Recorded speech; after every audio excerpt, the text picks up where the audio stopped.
Gloire à Dieu. Éternel tendre Père céleste, que la gloire et l'honneur te soient rendus pour cette nouvelle opportunité que tu nous accordes de pouvoir écouter ton conseil. Merci d'éloigner toute confusion et que la gloire te soit rendue à toi seul, au nom de Jésus-Christ. Amen. Bien-aimé, prends la parole de Dieu aujourd'hui dans Galates chapitre 1. Nous lirons du verset 6 à 9. Je suis dans la version du Semeur. Je m'étonne de la rapidité avec laquelle vous abandonnez celui qui vous a appelé par la grâce du Christ pour vous tourner vers un autre message. Comme s'il pouvait y avoir un autre message. Non, il n'en existe pas d'autre. Mais il y a des gens qui sèment le trouble parmi vous et qui veulent renverser le message du Christ. Eh bien, si quelqu'un, même nous, même un ange du ciel, vous annonçait un message différent de celui que nous vous avons annoncé, qu'il soit maudit. Je l'ai déjà dit et je le répète maintenant. Si quelqu'un vous prêche un autre message que celui que vous avez reçu, qu'il soit maudit.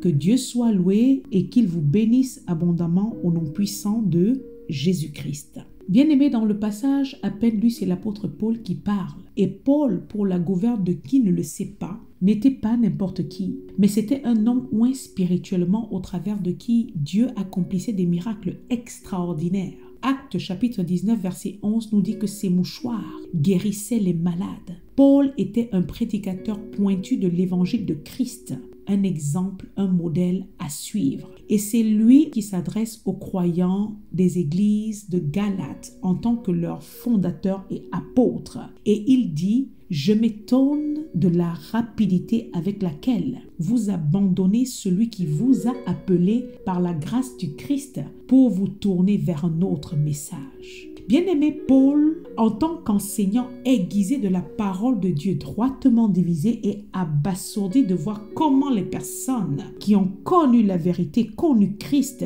expérimenté la délivrance avec toute la puissance libératrice que renferme l'évangile, se soit aussi rapidement détourné de la vérité pour croire aux hérésies selon lesquelles la circoncision et le joug de la loi mosaïque étaient des éléments nécessaires pour le salut, alors que dans la nouvelle alliance, le salut s'obtient par la grâce de Dieu en Christ.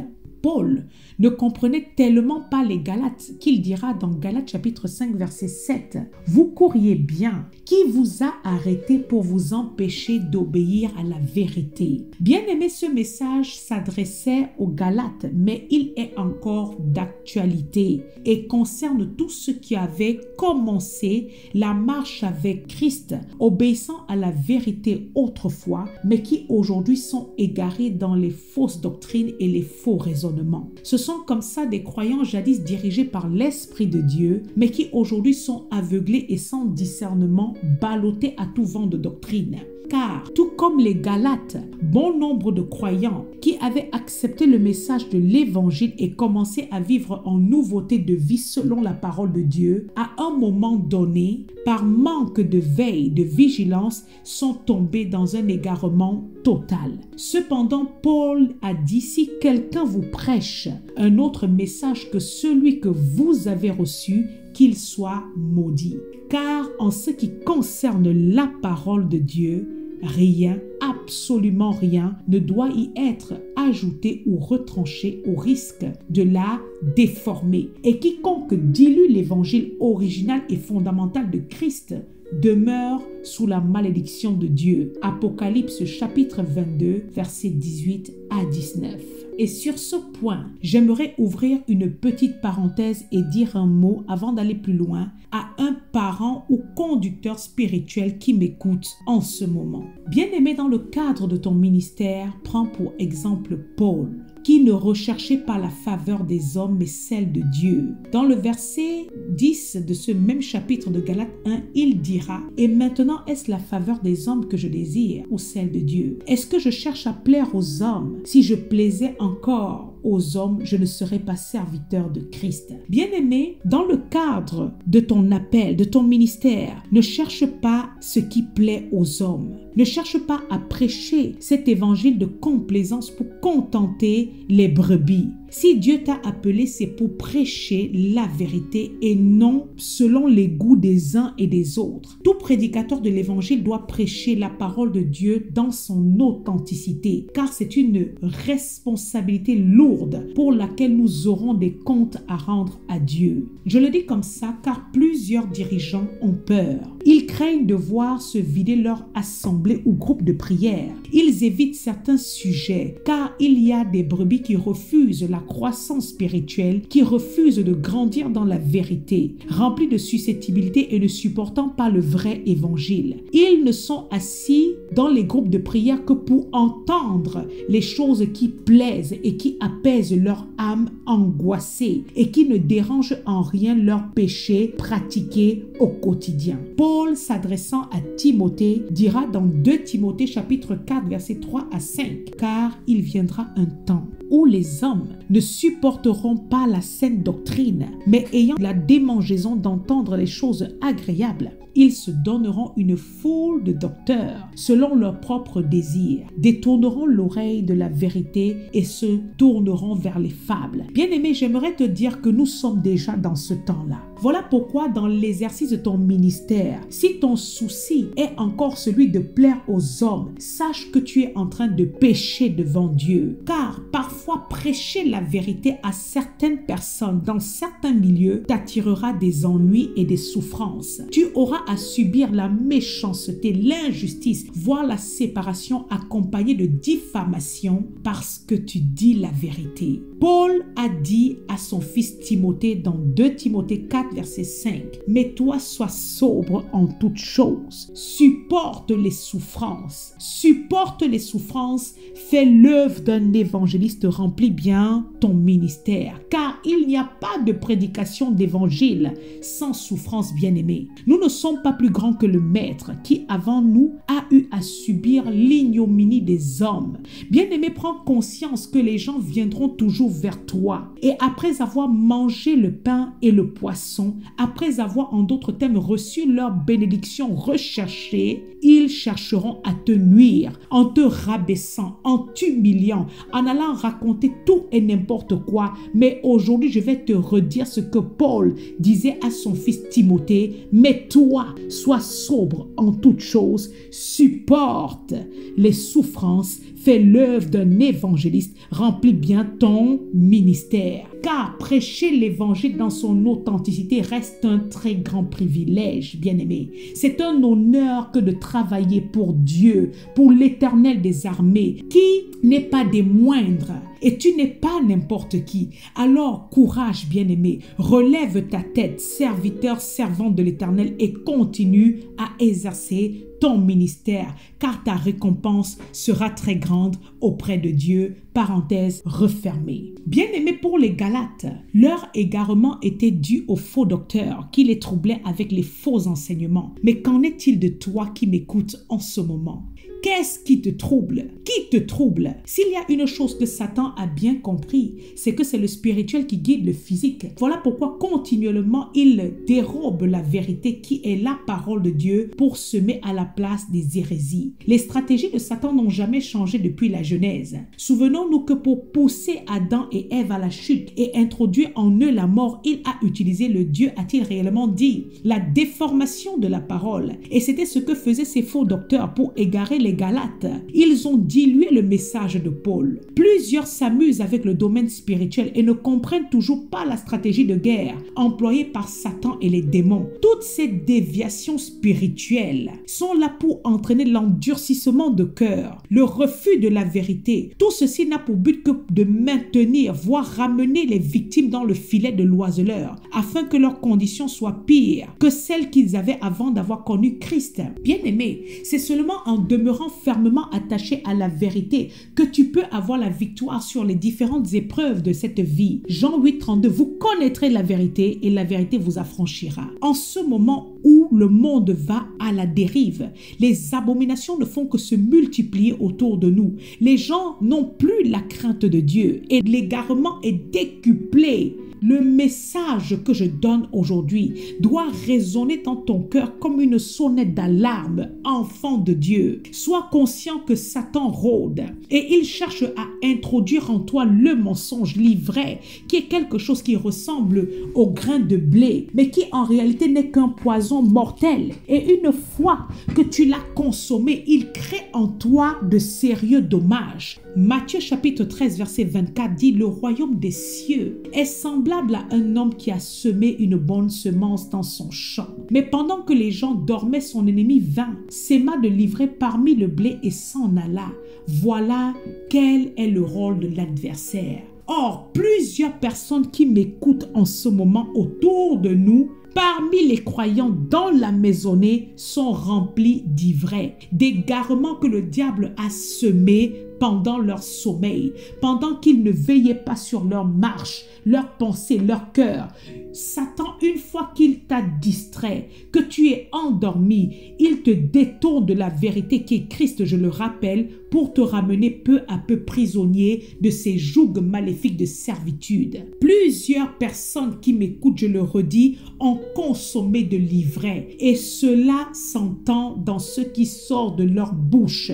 Des faux raisonnements qui sont devenus en eux des convictions fermes, des forteresses abominables qu'ils continuent de défendre avec véhémence dans leur ignorance, étant convaincus d'être dans le juste et droit chemin alors que Satan les a égarés complètement dans le mensonge et le péché. On les reconnaît à leurs fruits. Bien-aimés, c'est notre responsabilité en tant qu'enfants de Dieu de veiller premièrement et de prier afin de ne pas ouvrir de porte au diable, qui est le voleur, qui ne vient que pour dérober premièrement la vérité, car la vérité, c'est l'épée, c'est la lampe à tes pieds, c'est le marteau qui brise le roc. Satan, ayant déjà planifié la chute d'un croyant, commence toujours par dérober premièrement la vérité. Quand tu es quelqu'un qui demeure de manière authentique et ferme dans la vérité, que tu es réellement enraciné en Christ, difficilement Satan peut te déstabiliser, à t'éloigner de la vérité car tu gardes ton cœur, tes pensées conformes à la parole de Dieu. Or, beaucoup de croyants sont distraits et ne font pas attention à leur marche. Ils ouvrent beaucoup trop de portes à l'adversaire. Ils tolèrent le péché. Ils suivent et acceptent tout et n'importe quel raisonnement sans discernement. Et c'est cela qui finit par les tiédir et les égarer dans les fausses doctrines et les faux raisonnements. Bien-aimé, je vais te le redire. Fais attention à ta marche avec Dieu. Il est bien vrai que plusieurs facteurs peuvent nous détourner de la vérité. Mais au travers de l'intervention d'aujourd'hui, j'aimerais attirer notre attention sur un détail en particulier qui est celui qui caractérise Paul, la conversion, l'appartenance à Christ. L'apôtre Paul, face à l'abandon de la vérité de la part des Galates, pouvait s'étonner, car sa conversion, son appartenance à Christ était authentique, à tel point qu'il dit dans le Romains 8, citant les différentes tribulations physiques comme spirituelles, que rien, absolument rien ne pouvait le détourner de Christ. Et il rajoutera dans Galates chapitre 2 verset 20, « J'ai été crucifié avec Christ, et si je vis, ce n'est plus moi qui vis, c'est Christ qui vit en moi. Si je vis maintenant dans la chair, je vis dans la foi au Fils de Dieu qui m'a aimé et qui s'est livré lui-même pour moi. » Bien-aimé, j'aimerais dire que difficilement quelqu'un qui a rencontré et aimé Christ de manière véritable et désintéressée peut se détourner facilement de la vérité. Aujourd'hui, nous avons beaucoup parmi nous qui sont de faux convertis. Ce sont ceux-là qui ont accepté le Seigneur dans les moments de difficulté, quand ils recherchaient une certaine stabilité, une certaine paisibilité. Ils recherchaient une quelconque paix de leur âme en tumulte. On leur a prêché l'évangile de Christ et ils ont fini par accepter Christ, mais ils l'ont fait du bout des lèvres, pas avec leur cœur. Et ils sont comme ça manifestes au milieu des enfants de Dieu avec ce qu'on appelle l'amélioration de leur vieil homme. C'est-à-dire que ce sont des croyants qui sont charnels et qui, contrairement à Paul, ne sont pas morts en eux-mêmes. Ils ne sont pas crucifiés identifiées avec Christ. Ce sont des personnes qui continuent d'affectionner les désirs de la chair, pourtant qui sont contraires à ceux de l'esprit. Ils portent l'apparence.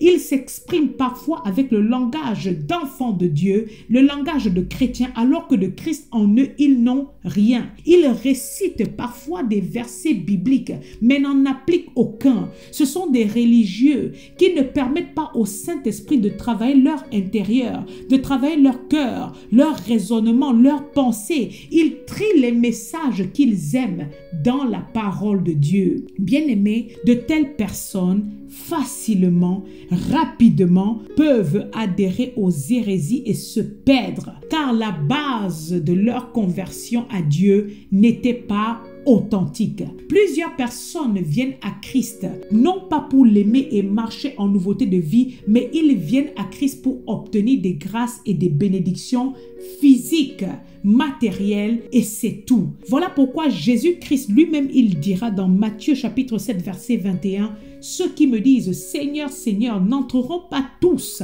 dans le royaume des cieux, mais celui-là qui fait la volonté de mon Père qui est dans les cieux. » Bien-aimés, ne sont pas authentiques et vrais tous ceux qui sont au milieu de nous. Ne sont vrais que ceux qui obéissent réellement à la parole de Dieu. Ceux-là sont réellement enfants de Dieu. Ceux qui sont vraiment passés par la vraie repentance, qui, je le souligne au passage, est quelque chose de très douloureux, car c'est la profonde prise de conscience de la propre perdition sans Dieu, accompagnée de regrets et de fautes, qui est quelque chose qui provoque le désir intense de changer catégoriquement de comportement, d'attitude, de mentalité. C'est qu'à un moment donné, ayant connu Christ, tu décides de faire volte-face et de changer de trajectoire. Bien-aimé, le véritable enfant de Dieu, tout comme Paul, plus il connaît Christ, plus rejette son ancienne nature, son ancien système de pensée, rejette le vieil homme pour se conformer, adopter le caractère de Christ. Il laisse le Saint-Esprit opérer en lui, le renouvellement de l'intelligence. On assiste à la mort en soi. Comme Paul, il peut dire, ce n'est plus moi qui vis, mais c'est Christ qui vit en moi. Du véritable enfant de Dieu émane l'amour de Dieu, le fruit de l'esprit. On assiste à une véritable transformation progressive de sa personne au fur et à mesure du temps. Car l'authentique conversion à Christ, c'est quelque chose de sérieux, de profond, d'intense et surtout de personnel, qui n'a rien à voir avec l'adhésion à un groupe de prière ou fréquentation d'une église ou d'un autre ministère. Il ne s'agit pas de ressentir les émotions, de la chair de poule, des sensations dans son corps, de pleurer pendant les moments de prière ou autres cinémas auxquels nous assistons de nos jours. Paul pouvait s'étonner de l'attitude des Galates, car lui, il avait rencontré et connu Christ.